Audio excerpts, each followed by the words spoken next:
Hello and welcome muli sa aking kusina. Gagawa tayo ngayon ng pandan chicken with gata. And here are the following ingredients. Meron tayong chicken portion cut into small pieces. So bahala na kayo kung anong size ang gusto nyo.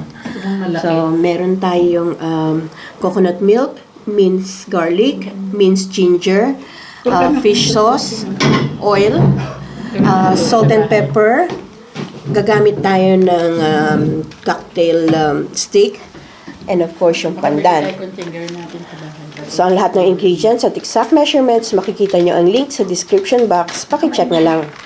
So ang first step, ilagay lang natin yung ating ginger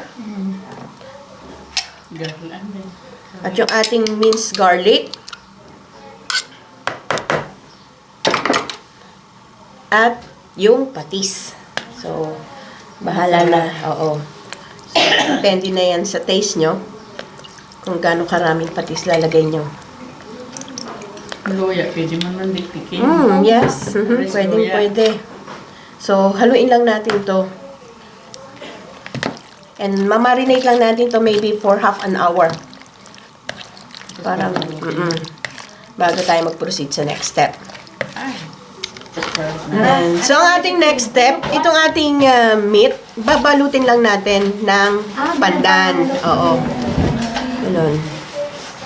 So, medyo matrabaho. Isa-isa.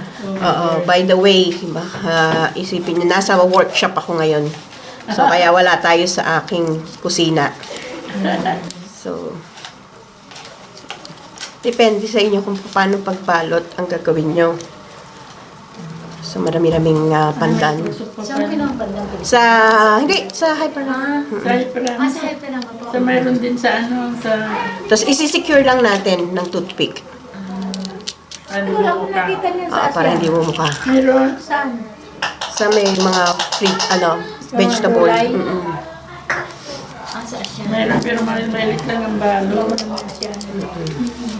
Doon. Puntang yung mga anak ko. Laki mo konti. Yan. So, ito na yung nabalot natin. So, continue lang natin hanggang matapos natin lahat. So, ito na yung mga chicken na nabalot natin. So, magpo-proceed na tayo sa next step. So, dito sa ating pan, nagpainit lang ako ng oil. So, i-fry natin half-cook yung ating chicken.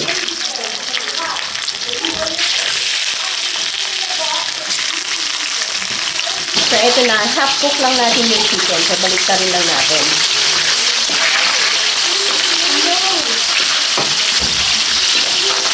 Tuloy lang natin ito hanggang magawa natin lahat. Tapos kung meron kayong mga chicken na hindi nabalot na, kasi pinapos ako ng pandalin, sama nyo na lang din mamaya.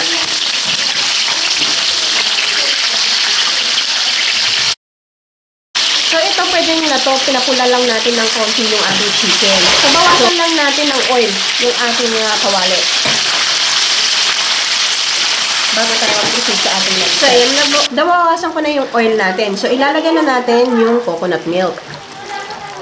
So, kasi wala kaming fresh coconut milk dito, kaya yung nasa lata ang ginamit ko. So, pwede din kayong mag-add ng konting water. Konti lang, a drop. Pwede na yan. So, intayin lang natin to kumulo. At hanggang sa mag-absorb na yung ating chicken ng ating gata. So, pwede natin itong takpan. Then, we will simmer this for maybe for 15 to 20 minutes. And kumukulo na. At this point, pwede nyo nang tikman. So, pwede na tayo mag-season ng pepper. And it's up to you kung gusto nyo salt or fish sauce. So, gagamit tayo ng konting salt.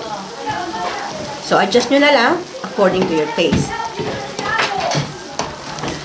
So, continue lang natin ang pagluto ng neto hanggang sa matuyuan na yung ating chicken. So, hindi ko na siya tatakpan. Iyaan ko na lang siyang ganyan. So, ayan, natuyuan na yung ating chicken. So, nasa sa inyo yon kung gusto nyong patuyuin pa. Pero sa akin, okay na to na medyo may konting sauce. So, pwede na natin itong i-switch off. So, ito na ang ating pandan chicken with gata. So, sana magustuhan nyo itong recipe na ito and share it with your friends. Hanggang sa susunod kong video, magkita-kita ulit tayo. Salamat! Bye!